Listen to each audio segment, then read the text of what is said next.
Assalamualaikum warahmatullahi wabarakatuh. Alhamdulillahirabbil alamin. Wassalatu wassalamu ala asyrafil anbiya wal mursalin wa ala alihi wa sahbihi ajma'in, amma ba'du. Yang saya hormati, yang saya banggakan para sesepuh, bini sepuh, para alim ulama, para ibu nyai, para santriwan, santriwati, pimpinan Nahdlatul Ulama, sabanon-banonnya, dan yang saya hormati Bapak Bupati Batang, Bapak Kapolres, Bapak Dandim atau yang mewakili, bapak-bapak dari instansi pemerintahan sipil TNI Polri, juga yang saya hormati Pak Camat, Pak Danramil, Pak Kapolsek serta jajarannya, saudara-saudaraku Banser, Ansor, dan yang saya hormati bapak-bapak dari kepala kelurahan atau kepala desa seperangkatnya, panitia penyelenggara dalam berkah bersolawat, hadirin wal hadirat rahimakumullah. Solawat adalah tali silaturahim yang langsung digurui oleh Allah Subhanahu wa ta'ala. Solawat adalah menyambung tali silaturahim antara sesama kita kepada baginda Nabi Sallallahu Alaihi Wasallam, menyambung tali silaturahmi kepada keluarga Nabi, para ummahatil mukminin, para sahabat, dan tali sholawat adalah menyambung antara sesama al-mu'min akhul mu'min, al-muslim akhul muslim. Bila mana seseorang mau memahami yang sebenarnya tentang sholawat, sangat luar biasa.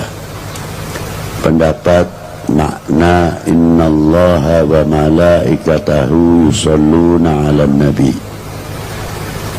Sholawatnya Allah Ta'ala kepada baginda Nabi diterangkan oleh Ibnu Hajar, Fadil Ayat, dan tokoh-tokoh ulama pendahulu.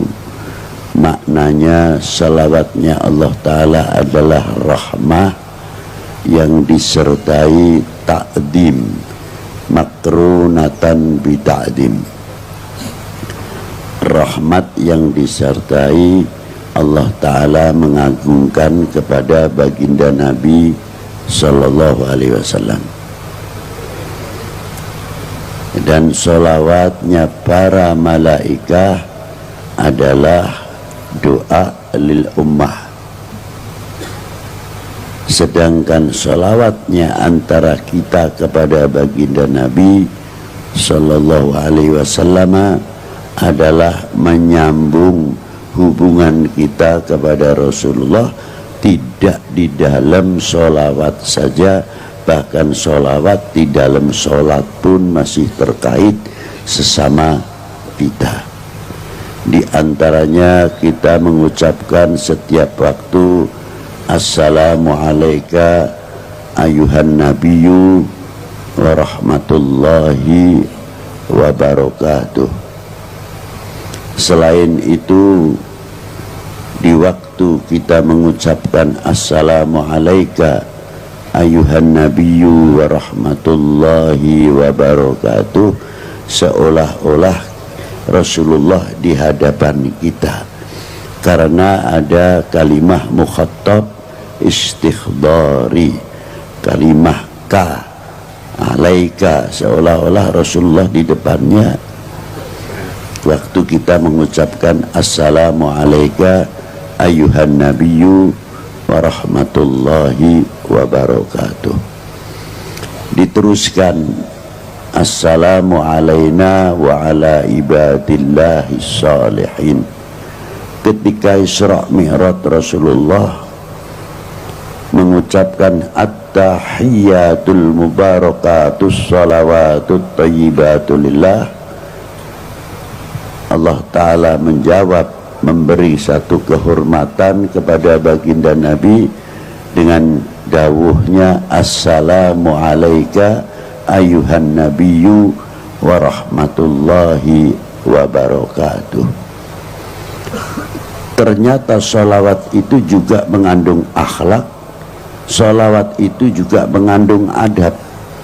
Walaupun di sini mengucapkan Allah Ta'ala kepada Rasul assalamu alaika, tapi pangkat Rasulullah diangkat ayuhan nabiyyu wa rahmatullahi wa barakatuh. Yang kedua, ketika Rasulullah mendapat rahmah barokah dari Allah, Rasulullah masih peduli memikirkan umatnya, maka Rasulullah minta sujud kepada Allah.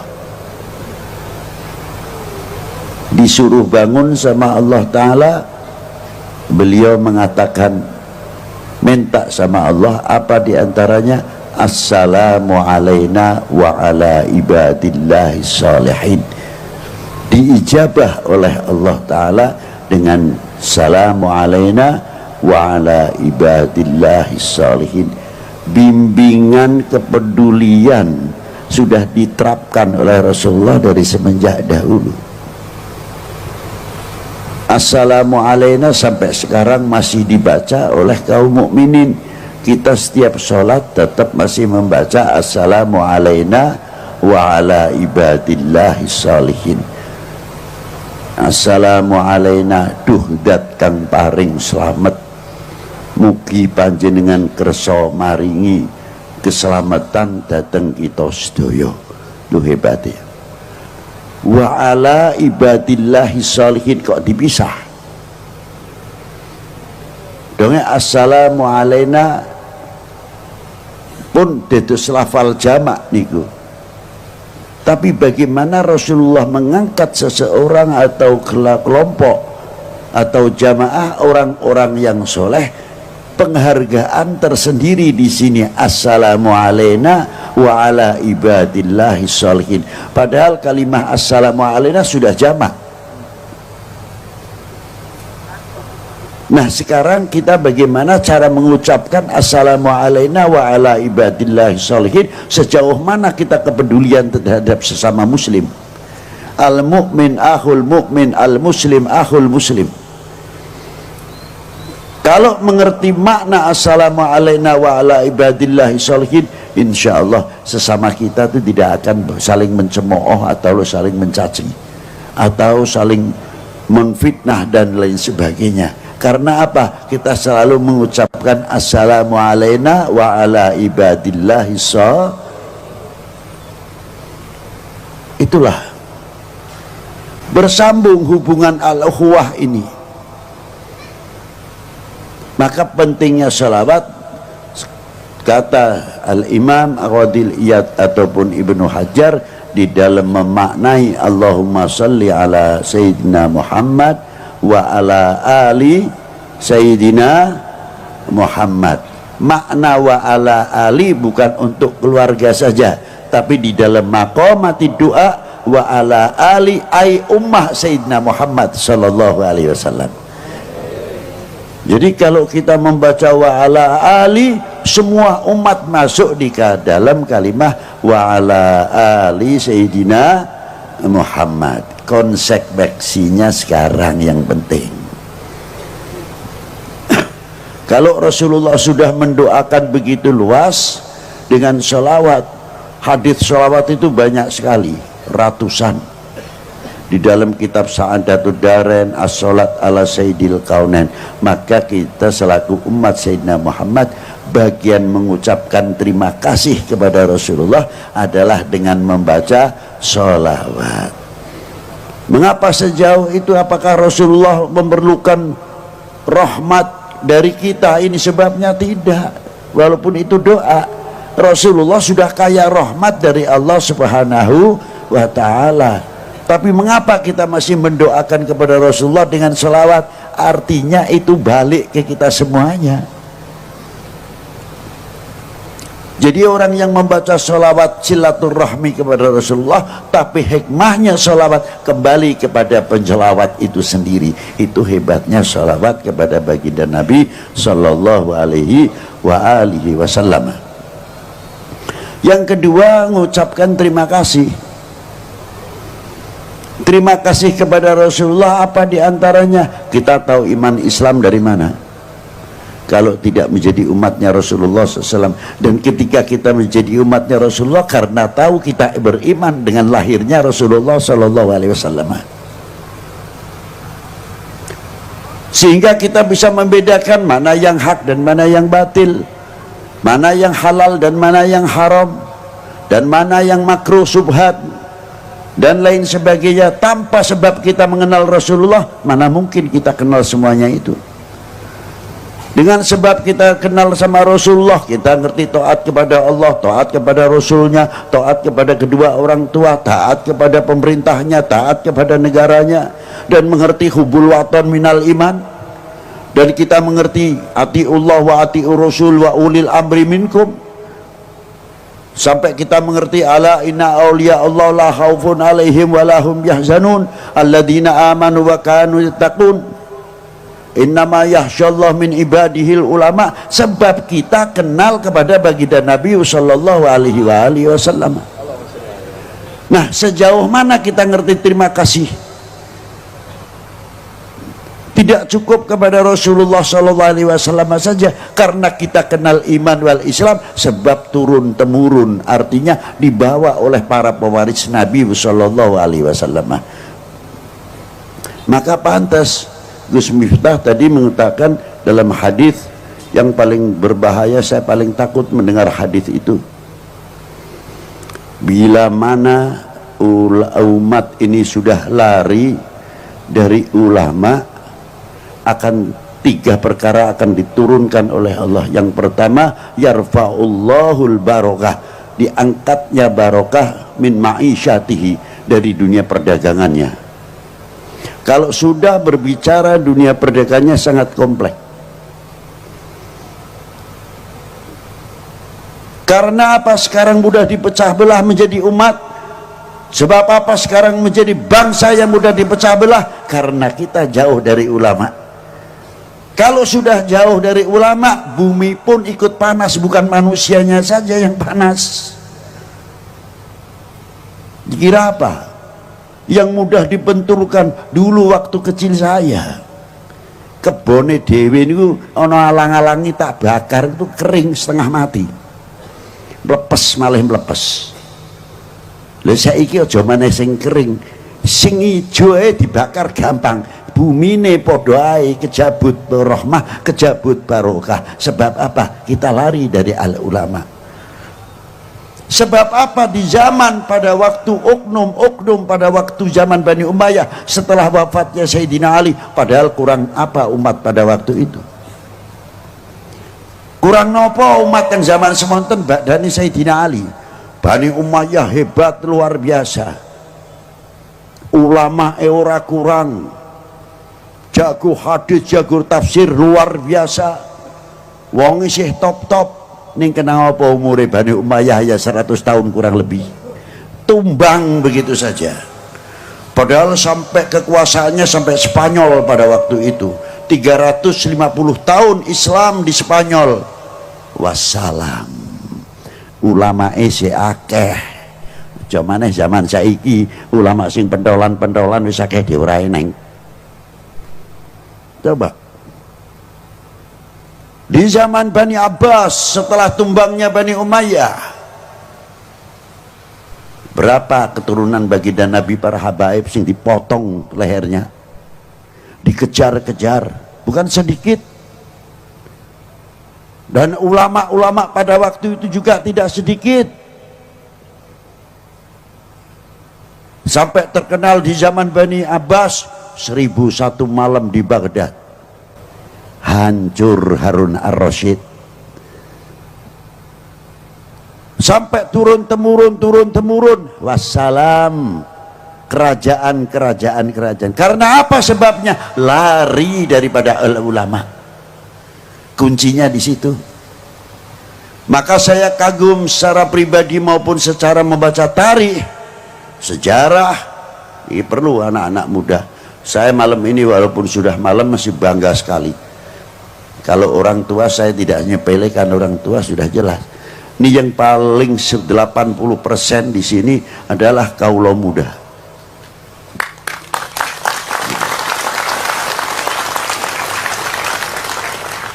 Kebanggaan saya satu, karena yakin kelak di pundak kalian yang akan menjawab tantangan umat dan tantangan bangsa ke depan. Di pundak kalian, bukan di pundak sesepuh. Sesepuh itu walaupun umurnya panjang 100 lebih, tetap fisiknya sudah menurun. Tapi kalian yang harapan kami semuanya untuk ke depan, untuk memajukan umat ini, untuk memajukan bangsa ini. Apalagi kalau kita ceritakan berkoh. Wah, arane aneh itu berkoh ya. Apa? Berokoh niku barokah karepe ngono lho. Muga-muga dadi desa sing barokah, barakatus sholawat. Allahumma amin. Itulah. Nanti saya singgung berkah ono apa. Salawat melae. Nah, terus ulama-ulama itu karena beliau pada waktu itu sampai dari Spanyolnya Bani Abbas, oknum-oknumnya tumbang semuanya. Kurang apa?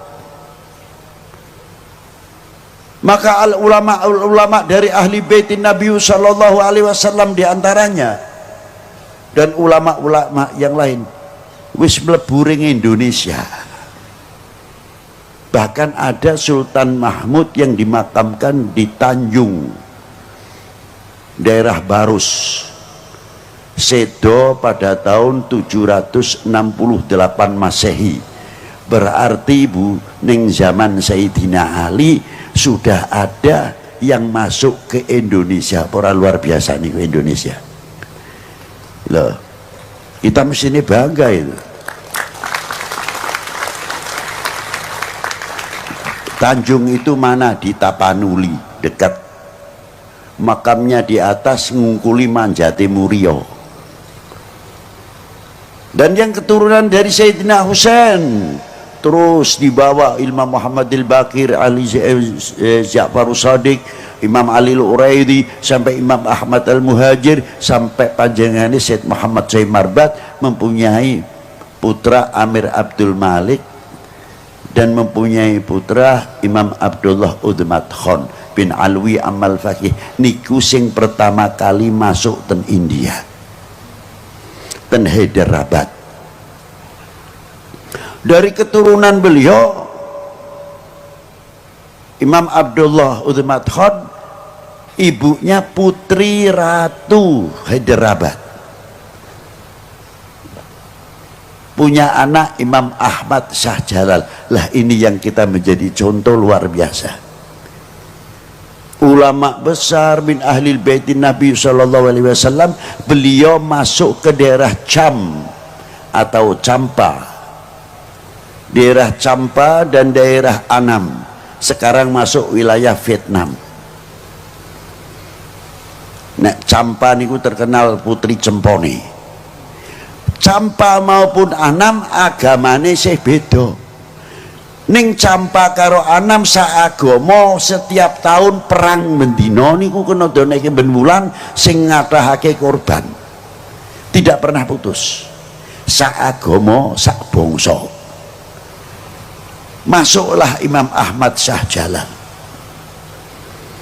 Begitu masuk dengan akhlaknya dan adabnya yang luar biasa, mendapatkan simpati dari Raja Cham maupun Annam. Akhirnya beliau dipilih menjadi raja di Cham dan Annam. Sepakat Raja Champa maupun Annam. Hebat iku sing tak kula hebati ngoten lho. Sing dipilih agamane liya, sing milih agamane liya. Kok bisa lho ora ngoten niku. Niku hebat. dan itu ditiru oleh wayahipun Imam Ahmad Shah Jalal niku putrane Imam Jamaluddin Husain. Imam Jamaluddin Husain itu yang menurunkan para aulia-aulia yang ada di tanah Jawa, mulai Aceh sampai tekan sak piturute niku kathah 90% putra wayahe Al Imam Ahmad Shah Jalal.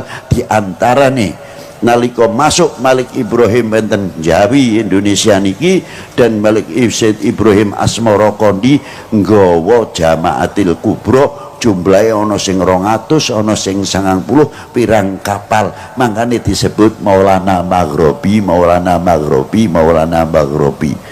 Tutunungan Maulana Maghribi kene tekene, kene kuburane kopiahe, ini kuburane sandale. Mboten, Maulana Maghribi bukan telapaan tapi asli kuburan, karena jamaah yang ada di Indonesia ini lebih 400 ulama Al-Maghribi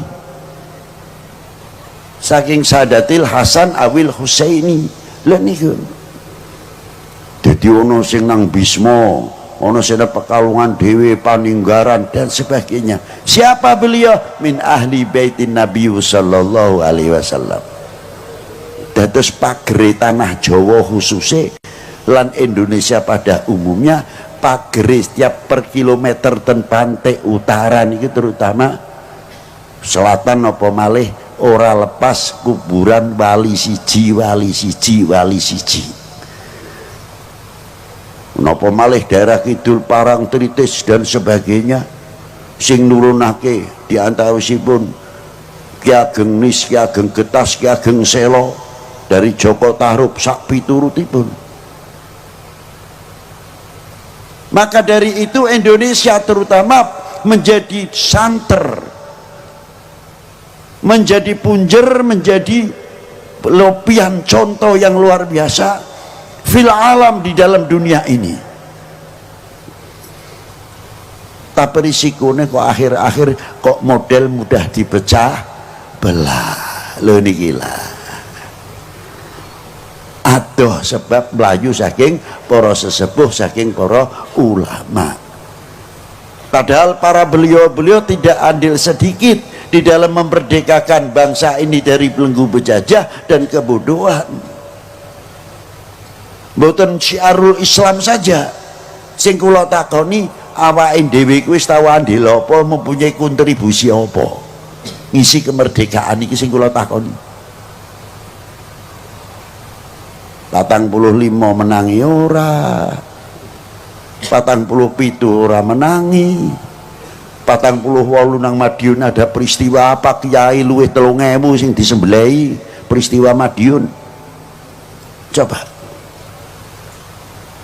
awake ora menangi, apa dhewe nurun negakake merah putih, nyeblokake merah putih blas. Napa malih kok zaman semonten sakniki mawon merosotnya nasionalisme, merosotnya memiliki handar beni kecintaan kepada tanah air mulai melentur. Niki sing bahaya. Lho kok isane ngono pripip gampang. Ya umpamane bendera diceblokake miring sampai ndeteng kaya iki. Mbok iya medun sing nggang kendaraan atau sing weruh nang kono ditegakake sing lempeng. Kapak-kapak no merah putih niku ada 3 hal di dalamnya: kehormatan bangsa, harga diri bangsa, jati diri bangsa. Ampun ngantos melekat melentur niki ada di dalam merah. Lah niki lah. Makanya tiang yang kuat terhadap cintanya kepada negara pasti orang itu ahli sejarah, mengenal sejarah. Ora beda anak nek taat karo wong tuane temenanan, ngerti perjuangane wong tua. Tapi nek anak orang ngerti perjuangane wong tua, weruhe omahe wis mentereng, sedane ana, kendaraane akeh, begitu ora ana kakang adik kerah rebutan waris. Itu yang terjadi. Margo si anak ora tahu dididik bagaimana perjuangannya kedua orang tua. Lan itulah. Begitu pula kalau kita sudah mengetahui perjuangan bangsa ini, Ya insya Allah kita tahu akan memperkokoh, memperkuat kesatuan persatuan demi apa? Keutuhan Indo harus kan ngoten. Mahane kula kuwatir wenten setunggal ayat kadar bobot hadis, kadar bobot iman seseorang tergantung kecintaannya kepada Kanjeng Nabi. Niki dipelintir nih, oknum niki pinter terkadang. Lo nek ngono arep ngembosi wong Islam khususnya ngembosi liya agama khususnya wong Islam, kurangi cintane kepada para ulama, cintane kanjeng dateng Kanjeng Nabi gembosi. Niku cara ngancurke umat beragama khususnya Islam. Engko nek wis benturke antar umat beragama, niki tujuan terutama cara pola untuk menghancurkan Indonesia. Sadar itu. Biar tarung niku kira-kira Indonesia bisa dipecah niku pripun. Dengan segala cara, waspada terutama. Semonten ugi nek badhe ngancurake bangsa niki dipintir balik saking hadis wau kadar bobot iman seseorang tergantung kecintaannya kepada Nabi ini. Lah nek kadar bobot iman napa cinta seseorang terhadap bangsanya tergantung cintanya kepada tanah airnya. Nek demene marang tanah air temenanan, cintane bangsa luar biasa. Kalau sudah cinta betul-betul kepada bangsanya, pasti akan menutupi segala kekurangannya. Bukan berarti mengingkari ada kekurangan atau selak, saking ada cara-cara menasehatinya. Tidak bangga menepuk dada kalau membuka aibnya bangsa sendiri. Loh nikulah aku umpamanya dadi oknum ben dikeploki ke luar negeri, hebat. Wah, padahal niku buka aib sedulure dhewe kok ora isin sing kaya niku. Lah nikilah. Tapi kalau orang cinta yang luar biasa, kaya bocah pondok umpamane, aku dadi kiai ini ana bocah sing colong jukuk, tak keplaki dhewe nang kamar, tak ajar. Tapi begitu di luar ditanya, "Bib, jare bocah pondok kene kok ana sing tangane dawa pripun? Sapa sing ngomong? Pondok kene bersih katik bocah-bocah kaya kowe." Tapi bocah wis tak ajar, ora nutupi. Di luarnya kita selaku bangsa Indonesia harus berani menyatakan kami bangsa yang besar. Kami punya para leluhur yang luar biasa yang menurunkan kita ini, yang mempunyai intelektual dan ilmuwan yang luar biasa. Buktinya apa? Gawe Borobudur kayak sampai saiki, gawe Candi Prambanan. Saya kagum melihat Prambanan, lawang tempatnya cedak dengan gunung berapi. Iki mestine dhuwur semono, iki nek hitungane ora kuat kangelan. Tekstur tanahnya gimana? Kira-kira ben ora kena goyangan. Itu kok hebatnya. Iki umpamane nono lindu ono apa kok iso ora terpengaruh.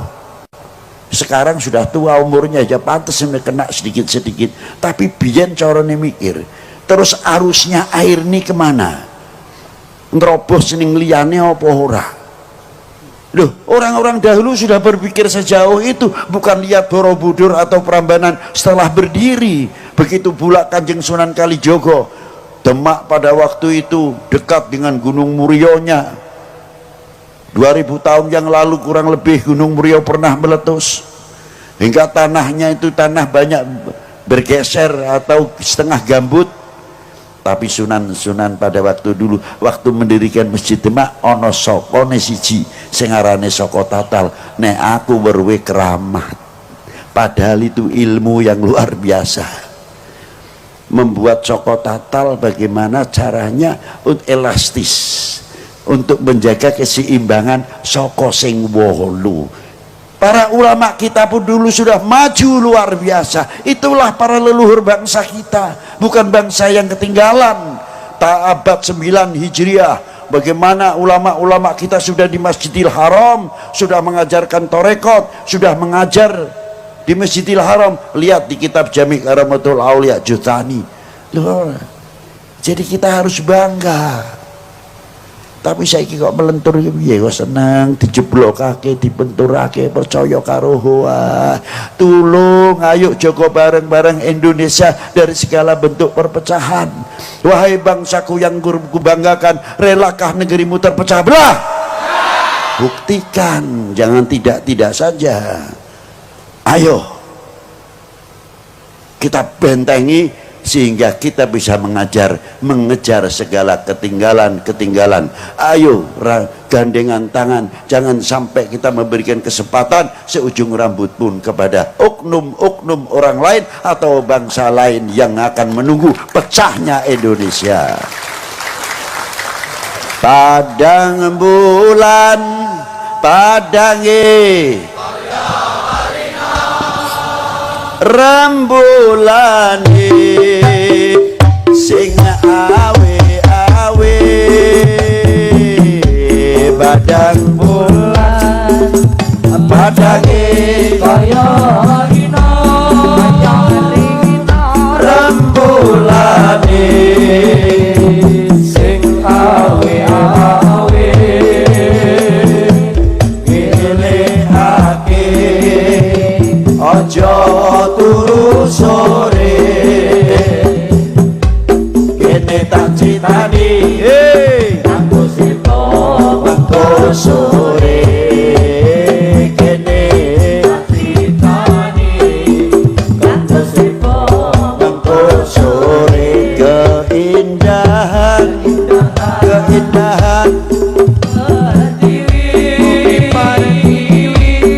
terhias untean mutiara,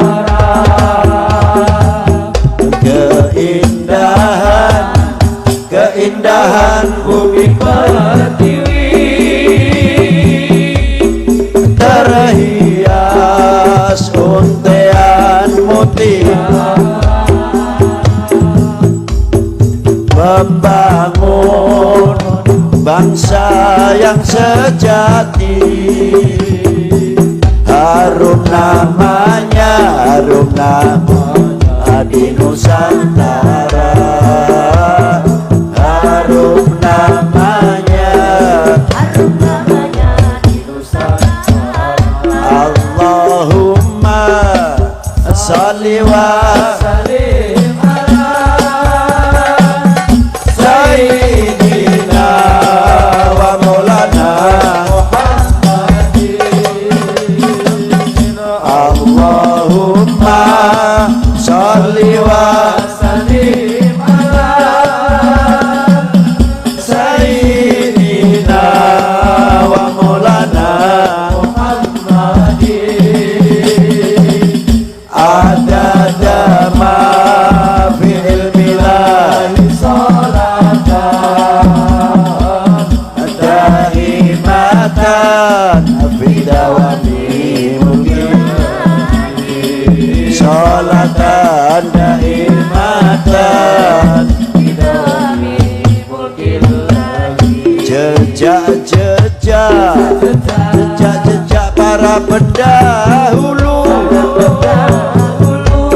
sejarah saksi kehidupannya.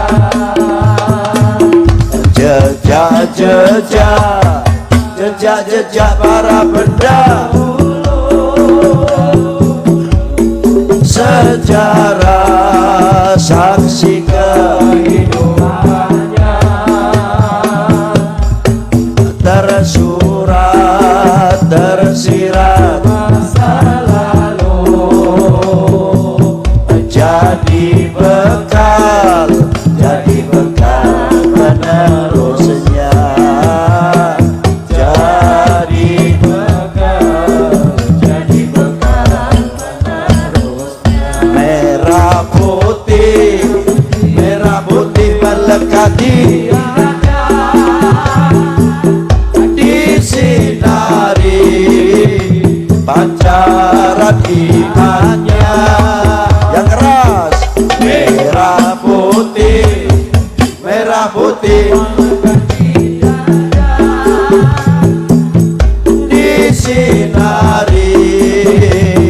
pancaran imannya dimanapun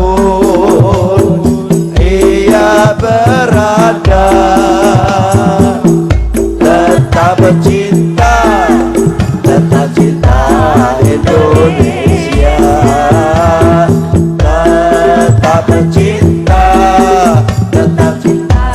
Indonesia. Bareng merah putih mengganti dada, disinari pancaran imannya. Merah putih mengganti dada, disinari pancaran imannya, dimanapun ia berada, tetap cinta